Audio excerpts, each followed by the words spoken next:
Hello everyone, welcome to the YouTube channel of inside sports science.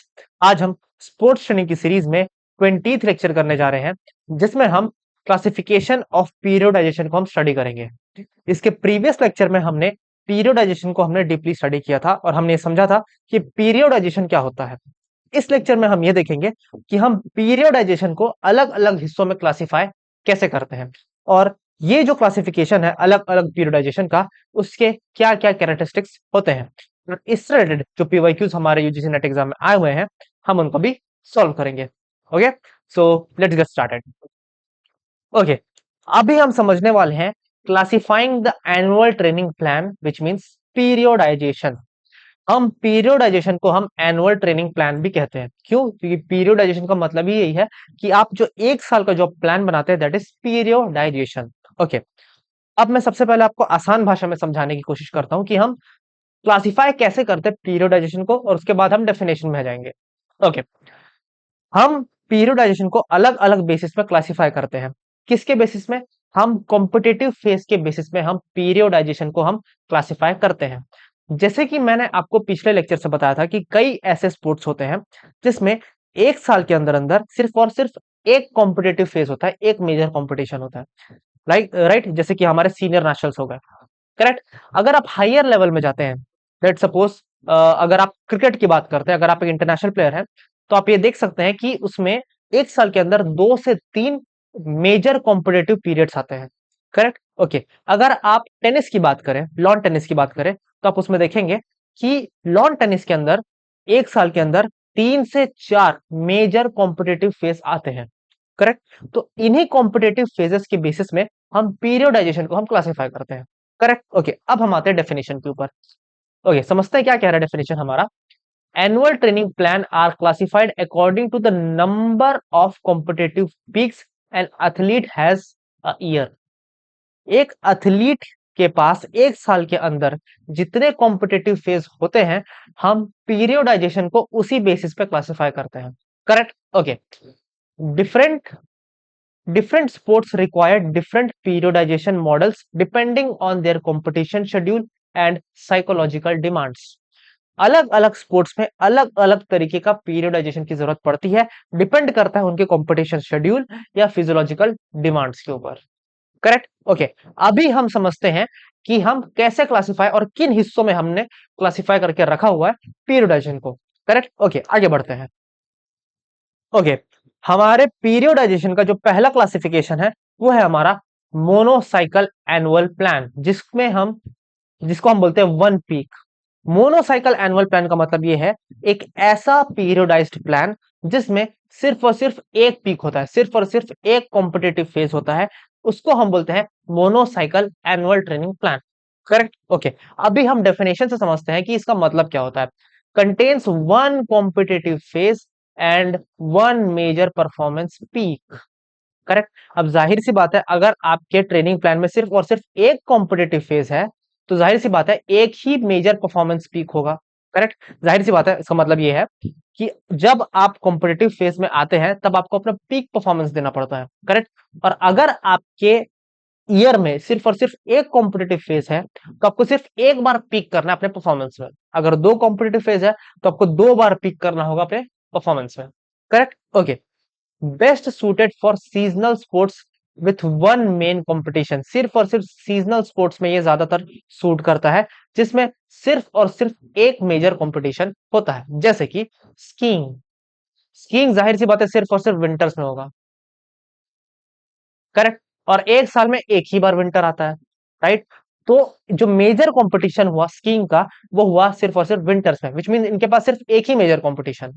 Canoeing, soccer, some athletic events. Athletic events में भी ज्यादा competitions नहीं होते। Correct. एक ही competition होता है मेजोरिटी एक ईयर में। Right. Okay, so this are some of the examples that contains only one competitive phase in one year. Correct. Okay, अब हम आगे बढ़ते हैं और इसके बारे में हम और डीपली समझने की कोशिश करते हैं। करेक्ट। जो हमारा मोनोसाइकिल मोनोसाइकिल एनुअल ट्रेनिंग प्लान है, उसके अंदर हमारे 3 फेजेस आते हैं।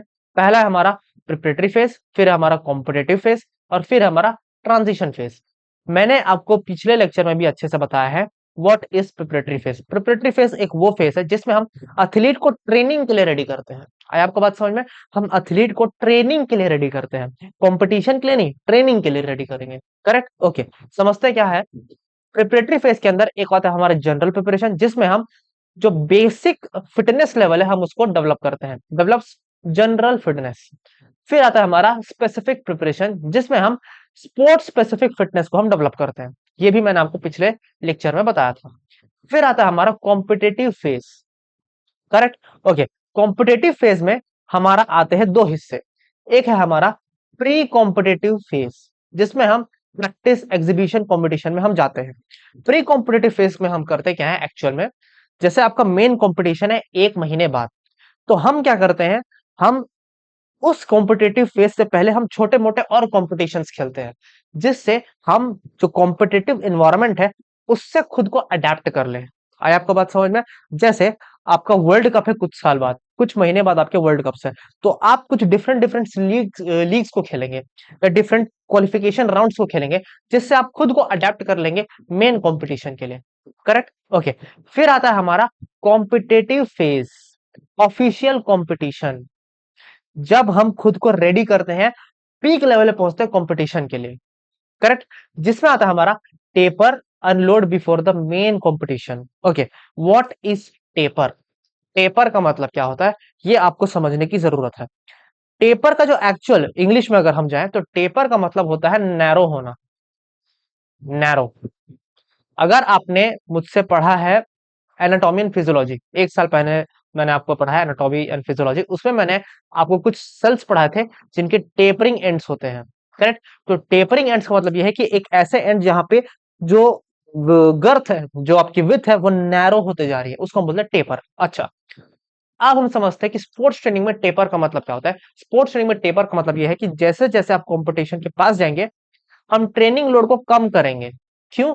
जिससे आप रिस्टोर कर पाए अपने एनर्जीज को, आप अपने पोटेंशियल को रिस्टोर कर पाए। आपका जो फटीग है हम उसको 100% घटाने की कोशिश करते हैं, ताकि आप कंपटीशन के दौरान अपने पीक में पहुंच पाए।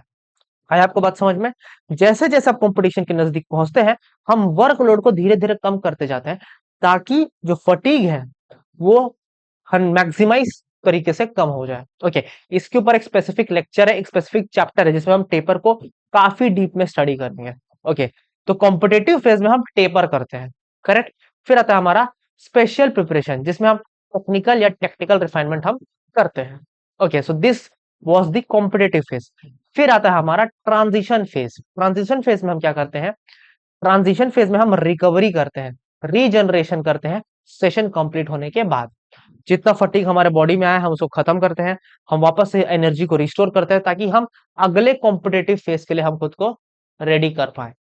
So this was the monocycle annual training plan, और उसके अंदर ये 3 फेजेस थे, preparatory, competition and transition. Okay, I hope यहां तक की चीजें आपको समझ में आई होंगी।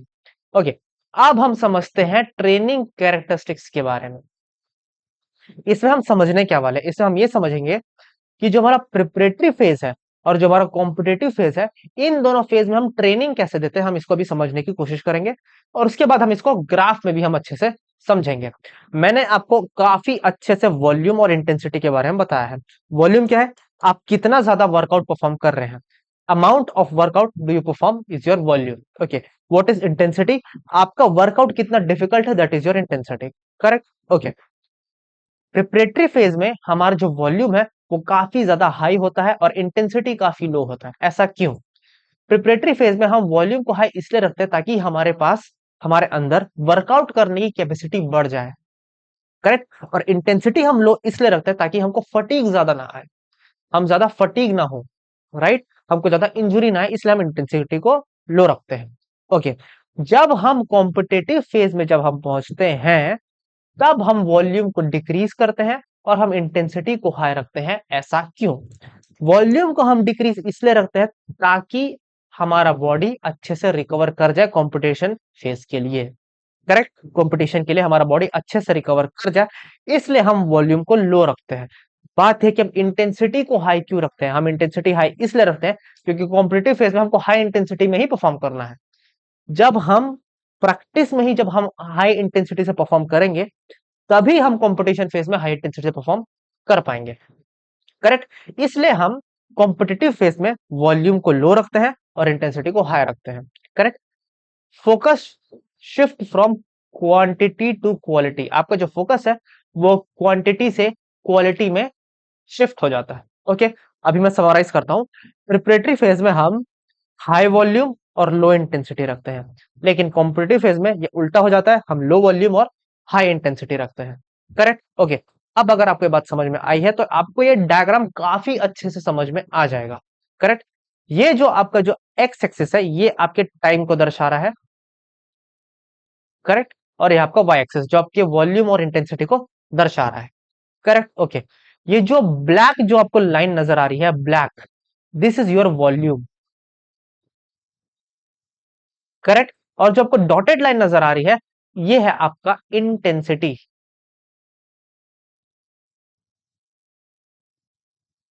ओके, तो जैसे मैंने आपको बताया था कि जब हम प्रिपरेटरी फेज में होते हैं तब हमारा वॉल्यूम काफी हाई होता है और इंटेंसिटी काफी लो होता है। तो आप यहाँ पे देख सकते हैं this is your general preparation phase.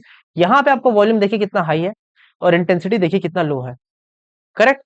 जैसे जैसे हम कॉम्पिटिटिव फेज के पास पहुंचते हैं, this is our competitive phase, यहां से ये पूरा हमारा कॉम्पिटिटिव फेज है। करेक्ट। ओके, तो जैसे जैसे हम कॉम्पिटिटिव फेज में पहुंचते हैं हमारा वॉल्यूम नीचे गिरने लगता है। देखिए यहां से वॉल्यूम नीचे जा रहा है। करेक्ट। आपको नजर आ रहा होगा वॉल्यूम कैसे यहाँ पे नीचे जा रहा है जैसे जैसे हम कॉम्पिटिटिव फेज में पहुंच रहे हैं और हमारा इंटेंसिटी ऊपर जाने लगता है। करेक्ट। आई होप आपको ये डायग्राम काफी अच्छे से समझ में आया होगा। अगर आपको ये डायग्राम समझ में आया है तो ये डायग्राम भी आपको काफी अच्छे से समझ में आ जाएगा। करेक्ट। ओके, जो हमारा ब्लैक लाइन है, जो ब्लैक डार्क ब्लैक लाइन है, this is our stress. Correct. जो आपका ग्रे डॉटेड लाइन है दिस इज योर इंटेंसिटी। और जो आपके ब्लैक डॉटेड लाइन है दिस इज योर वॉल्यूम। तो आप यहाँ पे ध्यान से देख सकते हैं कि जो आपका कॉम्पिटेटिव फेज है, जो आपका प्रिपरेटरी फेज है, देखिए this is your preparatory phase यहां से यहां तक। करेक्ट। एक सेकेंड, क्या मेरी वजह से ये छुप तो नहीं रहा है? थोड़ा सा छुप जरूर रहा है, मैं खुद को गायब कर लेता हूँ। ओके, हाँ, अब आपको एक काफी अच्छे से नजर आ रहा होगा। यहाँ पे आप देखिए ये जो आपका प्रिपरेटरी फेज है, इस प्रिपरेटरी फेज में आपका वॉल्यूम काफी कम है। देखिए स्ट्रेस और वॉल्यूम काफी कम है, नीचे आपको नजर आ रहे हैं। करेक्ट। स्ट्रेस और intensity, I am really sorry, stress और इंटेंसिटी यहाँ पे प्रिपरेटरी फेज में काफी कम है और वॉल्यूम काफी ज्यादा है। करेक्ट। जैसे जैसे हम पहुंच रहे कॉम्पिटिटिव फेज के पास, आप ध्यान से देखिए आपका वॉल्यूम कम होते जा रहा है और आपकी स्ट्रेस और इंटेंसिटी ये दोनों बढ़ते जा रही है। करेक्ट। यही मैंने आपको इस स्लाइड में बताया है। करेक्ट। प्रिपरेटरी फेज में high volume low intensity, competitive phase में low volume high intensity. Correct. ये ग्राफ से मैंने आपको दर्शाया हुआ है। अगर आप कोई थ्योरी एग्जाम में बैठते हैं, सपोज अगर आप एमपीएड में है, एमपीईएस में, या बीपीई या बीपीएड में है, तो आप अपने मार्कशीट में सेमेस्टर के जो एग्जाम्स है उसमें आप ये डायग्राम को, ये ग्राफ को आप ड्रॉ कर सकते हैं। करेक्ट। ओके, अब हम समझते हैं टू टाइप्स ऑफ मोनोसाइकिल। मोनोसाइकिल के भी कुछ टाइप्स होते हैं, हम उसको समझने की कोशिश करते हैं। और अभी मुझे लगता है कि मुझे वापस आ जाना चाहिए। Okay, just a second. Okay, चलिए अब हम पढ़ते हैं types of monocycle. So there are two types of monocycle. Correct. एक मोनोसाइकिल हम अप्लाई करते हैं स्पीड और पावर स्पोर्ट्स में, और एक मोनोसाइकिल हम अप्लाई करते हैं अपने एंड्योरेंस स्पोर्ट्स में। करेक्ट। तो दोनों मोनोसाइकिल्स में फर्क क्या है ये हम अभी समझने की कोशिश करते हैं। ओके, तो जो स्पीड और पावर स्पोर्ट्स के जो मोनोसाइकिल्स हैं हम उनको अप्लाई करते हैं स्प्रिंटिंग में, जंपिंग में, थ्रोइंग में। स्प्रिंटिंग जैसे कि आपके हो गए 100 metre sprint, 200 metre sprint. Correct. Jumping हो गया आपके long jump, long jump, triple jump. Correct. और थ्रोइंग में हो गया आपके javelin, javelin, shot put. Correct. Okay, तो जो इन स्पोर्ट्स के जो मोनोसाइकिल्स हैं, ये मोनोसाइकिल्स में फर्क क्या होता है बाकी मोनोसाइकिल से? फर्क ये होता है कि इनमें जो आपका ट्रेनिंग वॉल्यूम है वो डिक्रीज होता है कंपटीशन से पहले। करेक्ट। जैसे कि मैंने आपको पिछले ग्राफ में समझाया है कि जैसे जैसे हम कंपटीशन के नजदीक पहुंचते हैं हमारा वॉल्यूम डिक्रीज होता है और इंटेंसिटी को हम इंक्रीज करते हैं। Intensity raises sharply. Correct. Ideal for maximising speed and power, ये आइडियल होता है आपके स्पीड और पावर को मैक्सिमाइज करने के लिए। करेक्ट। ओके, अब आप फिर से इस ग्राफ को आप ध्यान से देख सकते हैं। Okay, this is your general preparation phase और this is your specific preparation phase. ये है आपका प्री कॉम्पिटेटिव फेज और ये है आपका ऑफिशियल कॉम्पिटेटिव फेज। और आप ध्यान से देखिए यहाँ पे, मैं फिर से गायब हो जाता हूँ, एक सेकेंड, मेरी वजह से आपको ये ग्राफ नहीं दिख रहा होगा, मैं फिर से गायब होता हूँ। ओके, अब आपको ये नजर आ रहा होगा कि ये देखिए, ये जो आपका ब्लैक, डार्क ब्लैक लाइन है, this is your volume. Correct, ये है आपका वॉल्यूम। ये जो आपका ग्रे डॉटेड लाइन है, दिस इज योर इंटेंसिटी। और ये जो आपका ब्लैक डॉटेड लाइन है, ये this is your peeking. Peeking मतलब आपके पीक परफॉर्मेंस। करेक्ट। अब आप ध्यान से देखिए, ये जो आपका प्रिपरेटरी फेज है, यहां तक है आपका प्रिपरेटरी फेज। यहां पे आप देखिए कि जो आपका वॉल्यूम है वो प्रिपरेटरी फेज में काफी हाई है और इंटेंसिटी काफी लो है। इंटेंसिटी और पीकिंग काफी लो है। करेक्ट। यहां से इस लाइन के बाद से आपके कॉम्पिटेटिव फेज शुरू होते हैं।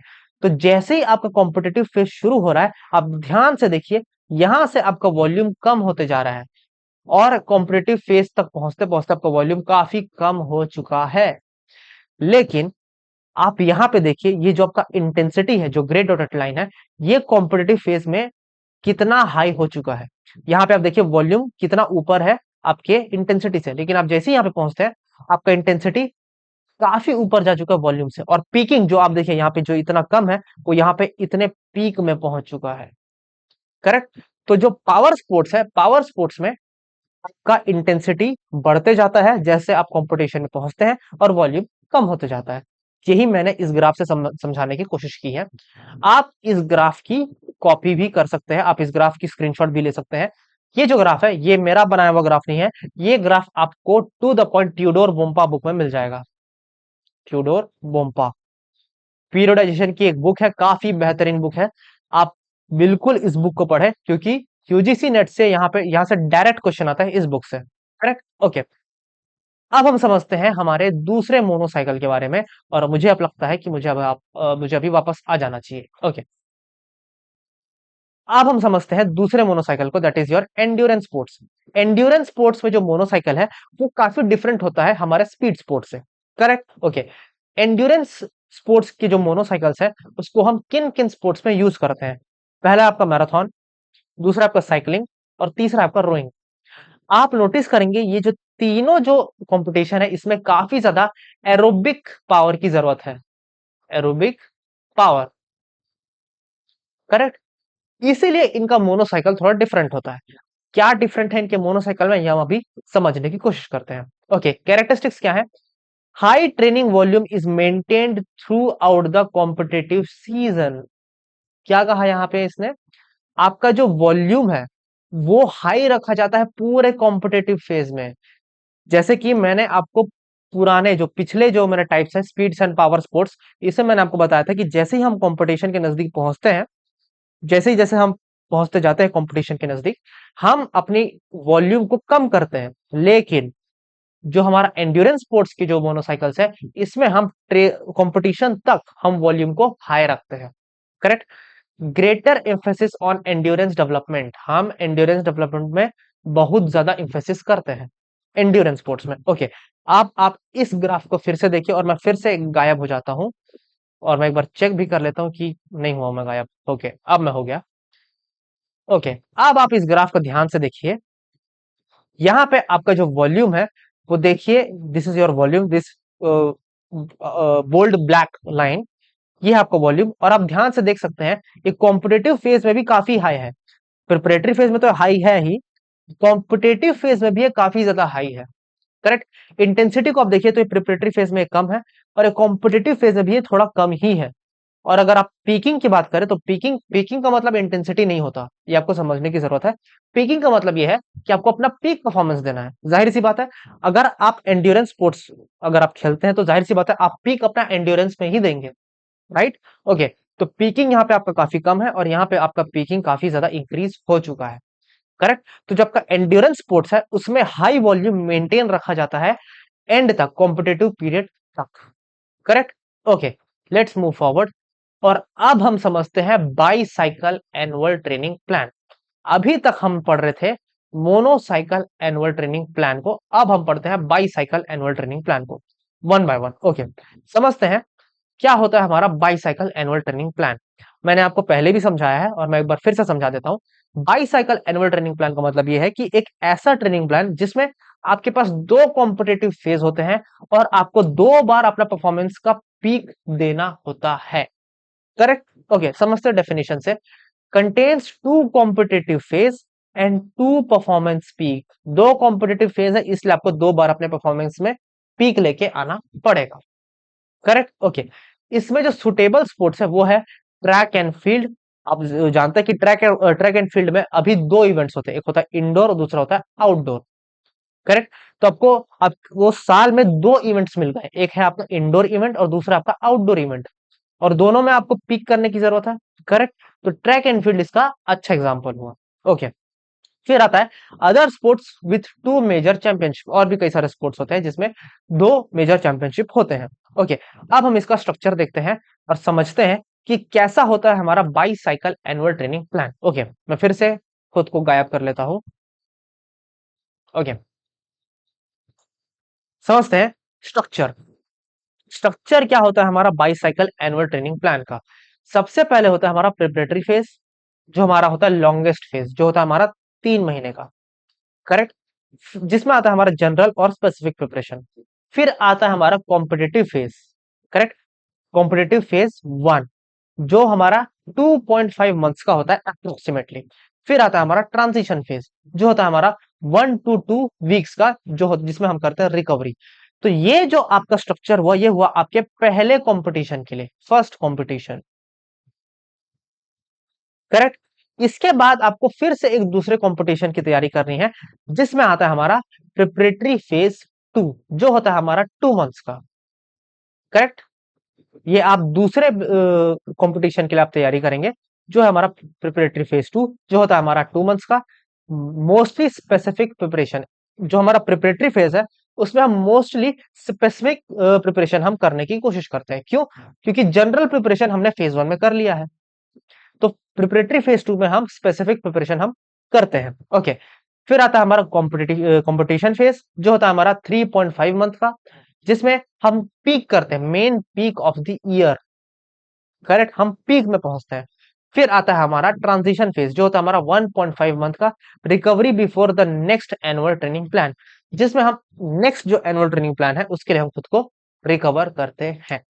ओके, आई होप आपको अच्छे से समझ में आया होगा what is by cycle annual training plan. अब देख सकते हैं हमारे पास दो कॉम्पिटेटिव फेज है, इसलिए हमारे पास दो स्ट्रक्चर्स हैं, preparatory phase 1, preparatory phase 2, competition phase 1, competition phase 2, transition phase 1 and transition phase 2। I hope आपको यहां तक की चीजें समझ में आई होंगी। ओके, अब हम कैरेक्टरिस्टिक्स के बारे में समझते हैं, और मैं अभी यहाँ पे वापस आ जाता हूँ, जस्ट अ सेकेंड। ओके, अब हम समझते हैं कैरेक्टरिस्टिक्स के बारे में। Two linked microcycles, two linked monocycles. First, preparation has higher training volume. Second, competition usually targets the most important events. क्या कह रहा है ये? आप इसको दो मोनोसाइकिल को लिंक करके भी आप समझ सकते हैं। आप इसको दो, अब इसको ऐसे भी समझ सकते हैं कि दो मोनोसाइकिल को लिंक कर दिया गया है। करेक्ट? तो जो पहला प्रिपरेशन है उसमें आपकी ट्रेनिंग वॉल्यूम काफी हाई रहती है। करेक्ट? और जो सेकंड कंपटीशन है वो ज्यादा इंपॉर्टेंट इवेंट्स को टारगेट करता है। करेक्ट? ओके, अब आप इस ग्राफ को समझिए और आपको काफी अच्छे से समझ में आ जाएगा हमारा बाईसाइकिल। ओके, ये नहीं दिख रहा होगा इसलिए मैं खुद को फिर से गायब कर लेता हूं, जस्ट अ सेकेंड। ओके, आप देखिए ध्यान से कि यहां पे हमारे पास दो कॉम्पिटिटिव फेज है। देखिए, official competition and this is official competition. हमारे पास दो मेजर कंपटीशन है एक साल के अंदर। देखिए, 1 to 12 मंथ। करेक्ट? तो आप यहाँ पे फिर से देख सकते हैं कि प्रिपरेटरी फेज में हमारा वॉल्यूम ज्यादा है और कॉम्पिटिटिव फेज में हमारा वॉल्यूम कम है। करेक्ट? प्रिपरेटरी फेज में हमारा इंटेंसिटी कम है, कॉम्पिटिटिव फेज में हमारा इंटेंसिटी काफी ज्यादा है, और यहाँ पे हम पीक कर रहे हैं।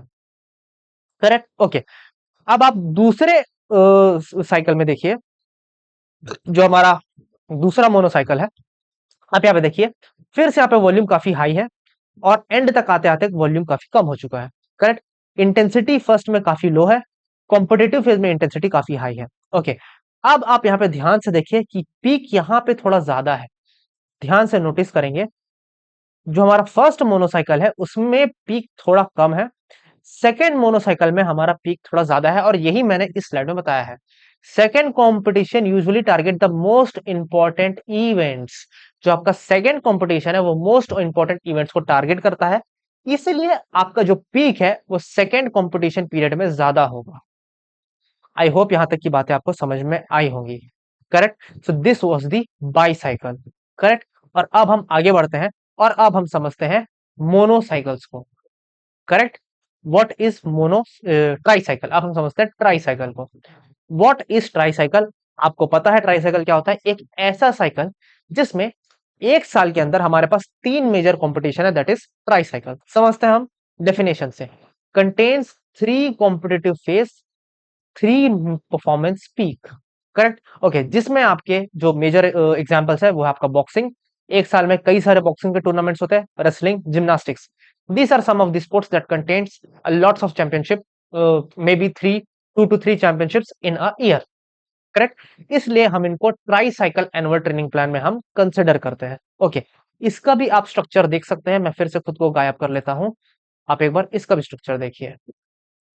Just a second. Okay, structure. सबसे पहले है आपका प्रिपरेटरी फेज वन, जो कि होता है आपका लॉन्गेस्ट, जिसमें हम जनरल और स्पेसिफिक प्रिपरेशन दोनों देते हैं। फिर आता है आपका कॉम्पिटिटिव फेज वन, जो होता है आपका शॉर्टेस्ट कॉम्पिटिटिव फेज। जो कॉम्पिटिटिव फेज वन है वो शॉर्टेस्ट होता है। करेक्ट। फिर आता है आपका transition phase one. Correct. Okay, फिर आता है आपका दूसरा मोनोसाइकिल, जिसमें आता है आपका प्रिपरेटरी फेज टू, जो कि होता है शॉर्टर। करेक्ट। पिछले वाले से थोड़ा शॉर्टर होता है, जिसमें हम स्पेसिफिक प्रिपरेशन देते हैं सिर्फ और सिर्फ। करेक्ट। फिर आता है हमारा कॉम्पिटिटिव फेज टू, और फिर आता है हमारा ट्रांजिशन फेज टू। करेक्ट। उसके बाद आता है हमारा थर्ड मोनोसाइकिल, जो होता है हमारा प्रिपरेटरी फेज थ्री। शॉर्ट होता है ये भी, जिसमें हम स्पेसिफिक प्रिपरेशन ही देते हैं। करेक्ट। फिर आता है हमारा कंपटीशन फेज थ्री, जो हमारा लॉन्गेस्ट कॉम्पिटिटिव फेज होता है।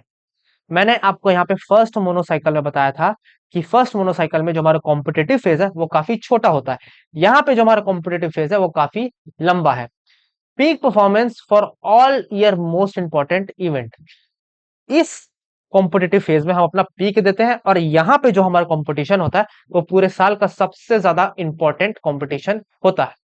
करेक्ट। ओके, फिर आता है हमारा ट्रांजिशन फेज थ्री, जो होता है हमारा longest recovery period, links to the next annual training plan. I hope आपको ये समझ में आया होगा। मैंने यहाँ पे आपको क्या क्या पढ़ाया, एक बार फिर से आपको समझा देता हूं, शायद आपने गौर किया है या नहीं। जो फर्स्ट मोनोसाइकिल है इसमें हम दोनों देते हैं। फर्स्ट मोनोसाइकिल का जो प्रिपरेटरी फेज है ये लॉन्गेस्ट होता है, और इसमें हम जनरल और स्पेसिफिक प्रिपरेशन दोनों देते हैं। करेक्ट। लेकिन अगर आप थर्ड और सेकंड और थर्ड की अगर हम बात करें मोनोसाइकिल की में, तो इन दोनों पीरियड की में के जो मोनोसाइकिल्स है, इसमें जो हमारा प्रिपरेटरी फेज है वो काफी छोटा होता है, और इसमें हम सिर्फ और सिर्फ स्पेसिफिक प्रिपरेशन ही देते हैं। करेक्ट। ओके, फर्स्ट मोनोसाइकिल का जो कंपटीशन फेज है वो काफी शॉर्टेस्ट होता है, लेकिन जो थर्ड मोनोसाइकिल का जो कंपटीशन फेज है वो काफी लंबा होता है। करेक्ट। यही सबसे ज्यादा ध्यान में रखने वाली बात है। ओके, अब हम आगे के कुछ कैरेक्टरिस्टिक्स को हम समझने की कोशिश करते हैं। क्या कह रहा है यहाँ पे, just a second. Okay, characteristics क्या कहते हैं यहाँ पे? Highest training volume occurs during the first preparatory phase. जो पहला प्रिपरेटरी फेज है उसमें हाईएस्ट ट्रेनिंग वॉल्यूम होता है। Volume and intensity decrease slightly before each major competition. हर मेजर कंपटीशन के पहले आपका वॉल्यूम थोड़ा सा डिक्रीज होता है, जिसको हम टेपरिंग भी कहते हैं। Okay, highest level of preparedness is planned for the third competition. जो आपका थर्ड कंपटीशन है उसके लिए काफी ज्यादा प्रिपेयर्डनेस की जरूरत पड़ती है, क्योंकि आपका जो थर्ड कॉम्पिटिटिव फेज है वो काफी ज्यादा इंपॉर्टेंट कंपटीशन कैरी करता है। करेक्ट। ओके, इसको भी हम एक बार ग्राफ से समझने की कोशिश करते हैं, और मैं फिर से यहां से गायब हो जाता हूं। Just a second. Okay, so this is your graph for क्या बोलते हैं हम इसको, try cycle annual training plan. Okay, आप यहाँ पे देख सकते हैं, यहाँ पे तीन कॉम्पिटिटिव फेज है, right. So this is your competitive phase. ये जो आपको नजर आ रहा है कॉम्पिटिटिव फेज है ये। ओके, तो आप देखिए यहाँ पे जो वॉल्यूम है तीनों प्रिपरेटरी फेज में, ये वॉल्यूम काफी हाई है। करेक्ट, आई होप आपको समझ में आया होगा। जैसे जैसे हम कंपटीशन के नजदीक पहुंचते हैं हमारा वॉल्यूम कम होने लगता है, तीनों साइकिल में आप देख सकते हैं। ओके, इंटेंसिटी कंपटीशन के दौरान बढ़ रहा है, ये भी आप तीनों में देख सकते हैं। और जैसे जैसे आप कंपटीशन के नजदीक पहुंचते हैं आपका पीक भी ऑकर होने लगता है। ओके, आई होप यहां तक की बातें आपको अच्छे से समझ में आई होंगी। करेक्ट। ओके, एक और चीज जो मैंने कहा था कि जो प्रिपरेटरी फेज 1 है सिर्फ इसी में हम जनरल प्रिपरेशन देते हैं, बाकी में हम नहीं देते। तो आप देख सकते हैं कि जनरल प्रिपरेशन सिर्फ और सिर्फ फर्स्ट पीरियड में है, प्रिपरेटरी फेज 1 में है। प्रिपरेटरी फेज 2 और प्रिपरेटरी फेज 3 में आपका जनरल प्रिपरेशन नहीं है। करेक्ट। ओके, आई होप इन सब चीजों को आप याद रखेंगे क्योंकि यहीं से क्वेश्चंस बन जाते हैं। करेक्ट, आई होप यहां तक की बातें आपको समझ में आई होंगी। Let's move forward. उसके बाद आता है हमारा multi cycle annual training plan. Correct. Okay, क्या होता है हमारा multiple cycle annual training plan, क्या होता है ये? मुझे लगता है मेरे को अभी वापस आ जाना चाहिए, जस्ट अ सेकेंड। ओके, क्या होता है हमारा multiple cycle annual training plan? जैसा कि आपको नाम से समझ में आ रहा होगा, एक ऐसा ट्रेनिंग प्लान जिसमें 3 से ज्यादा यानी कि 4 और 4 से ज्यादा एनुअल ट्रेनिंग प्लान, 4 या 4 से ज्यादा आपके पास कॉम्पिटिटिव फेज हो सकते हैं। That is your known as multiple cycle annual training plan. Correct. Okay, definition क्या कहता है? Designed for athlete who must peak 4 और मोर टाइम्स ईच ईयर। एक ऐसा पीरियडाइजेशन, और ये उनके लिए डिजाइन किया गया है जिनके पास 4 या उससे ज्यादा कंपटीशन पीरियड होते हैं और 4 या 4 से ज्यादा बार उनको पीक करना होता है ट्रेनिंग के दौरान। So this is your multiple cycle annual training plan. किन किन स्पोर्ट्स में सुटेबल होता है? Tennis first and foremost. 4 तो आपके ग्रैंड स्लैम्स ही होते हैं, ग्रैंड स्लैम्स। करेक्ट। फिर इनके अलावा भी और कई सारे टूर्नामेंट्स होते हैं। मान लो 4 ग्रैंड स्लैम तो हर साल ये हो ही रहे हैं, इसमें से एक साल तो आपके ओलंपिक्स ही हो जाएंगे, तो ओलंपिक्स में भी टेनिस इंक्लूडेड है, तो आपके 5 मेजर इवेंट हो गए। करेक्ट। कॉमनवेल्थ भी हो सकते हैं, कॉमनवेल्थ। करेक्ट। आप आपने नोटिस किया होगा कॉमनवेल्थ और एशियन गेम्स एक ही साल होते हैं। एशियन गेम्स जिस साल होता है उसी साल होता है कॉमनवेल्थ गेम्स। करेक्ट। तो ये दो तो एक ही साथ होते हैं, तो किसी साल तो इनके पास 6 मेजर इवेंट्स हो सकते हैं। और ये तो मैं कॉमनवेल्थ, एशियन गेम्स और ग्रैंड स्लैम्स की बात कर रहा हूँ। इसके अलावा और भी कई सारे ओपन टूर्नामेंट्स होते हैं, जैसे कि ऑस्ट्रेलियन ओपन, विंबलडन ओपन, ये तो आपने सुना ही है, ये तो ग्रैंड स्लैम्स के अंदर ही आते हैं। इनके अलावा और भी कई सारे ओपन्स होते हैं। करेक्ट। तो उसमें भी इनको पार्टिसिपेट करना होता है, तो इनके पास 4 से ज्यादा मेजर कॉम्पिटिटिव पीरियड्स, पीक्स हैं। करेक्ट। तो tennis is the best example for multiple cycle annual training plan. फिर आता है आपके मार्शल आर्ट। मार्शल आर्ट्स के भी कई सारे चैंपियनशिप्स होते हैं एक साल के अंदर, 4 से ज्यादा ही। बॉक्सिंग, इसमें काफी ज्यादा फ्रीक्वेंट टूर्नामेंट्स होते हैं। Correct. So these are some of the examples of the multiple cycle annual training plan. Okay, अब इनके कैरेक्टरिस्टिक्स क्या क्या होते हैं? Preparatory phase become much shorter. आपके जो प्रिपरेटरी फेज है ये काफी ज्यादा छोटा होता है। लेस टाइम अवेलेबल फॉर, किसके लिए आपके पास लेस टाइम होता है? General fitness, technical improvement and tactical development. इन तीनों के लिए, general fitness, technical improvement and tactical development, इसके लिए आपके पास काफी कम समय होता है। Places greater physical and psychological demands on athlete. बहुत ही ज्यादा डिमांडिंग गेम है क्योंकि काफी ज्यादा चीजें ये गेम डिमांड करता है। करेक्ट। साइकोलॉजिकली भी और फिजिकली भी। करेक्ट। ओके, आगे बढ़ते हैं। Challenges, increased risk of over training. Over training की काफी ज्यादा रिस्क है, इंजुरी के भी काफी ज्यादा रिस्क है, मेंटल फटीग, काफी ज्यादा रिस्क है मेंटल फटीग का, बर्नआउट का भी काफी ज्यादा रिस्क है इसमें। Particularly difficult for young athletes, young athletes के लिए काफी ज्यादा डिफिकल्ट है। More appropriate for experienced athlete with strong training base. ऐसे एथलीट के लिए ज्यादा अप्रोप्रिएट है जिनका ट्रेनिंग बेस ही काफी ज्यादा स्ट्रॉन्ग है, जो काफी कम एज से प्रैक्टिस करते आ रहे हैं और उनको आदत है ऐसी high intensity exercise, high intensity high competitive exercise को रेगुलरली परफॉर्म करने का। Correct. Okay, so this was the multiple cycle annual training plan. Okay, अब मैंने इन सब को कंक्लूड किया गया है, कंक्लूड किया है मैंने एक टेबल के फॉर्म में। दिस इज द मोनोसाइकिल, जिसमें आपके पास एक पीक होता है, जिसके एग्जांपल्स है soccer, skiing, canoeing. One major competition. फिर आता है आपका बाईसाइकिल जिसमें दो पीक्स हैं, जिसके एग्जांपल्स है track and field, indoor and outdoor, two performance peaks. फिर आता है आपका ट्राईसाइकिल जिसमें तीन पीक्स होते हैं, बॉक्सिंग, रेसलिंग एंड जिम्नास्टिक्स, जिसमें आपके पास तीन मेजर कंपटीशन। करेक्ट। फिर आता है आपके मल्टीपल साइकिल जिसमें चार या उससे भी ज्यादा, उसके एग्जांपल्स है tennis, martial arts, frequent competition with repeated peaking. I hope यहाँ तक की चीजें आपको, ये जो चारों जो मैंने आपको बताए हैं, monocycle, bicycle, tricycle and multiple cycle, ये आपको काफी अच्छे से विथ ग्राफ के साथ आपको समझ में आए होंगे। Correct. So if you have any doubt related to this topic then comment section is open for you. आप वहां पे अपने डाउट मुझसे पूछ सकते हैं। करेक्ट। ओके। इसके नेक्स्ट लेक्चर में हम इससे और भी ज्यादा कॉम्प्लेक्स कॉन्सेप्ट को हम समझने वाले हैं। करेक्ट। अगर आपको वीडियो अच्छे मतलब पसंद आया होगा then please like, share, comment and subscribe to my channel. मैं और भी ज्यादा ऐसे लेक्चर्स लेके आता रहूंगा जिसमें हम सिस्टमैटिकली स्पोर्ट्स ट्रेनिंग को काफी अच्छे से डिस्कस करेंगे PYQ के साथ। करेक्ट। ओके, आई होप आपके लिए ये वीडियो काफी ज्यादा यूजफुल होगा। अगर है then please subscribe to my channel. See you in the next video. Till then, good bye.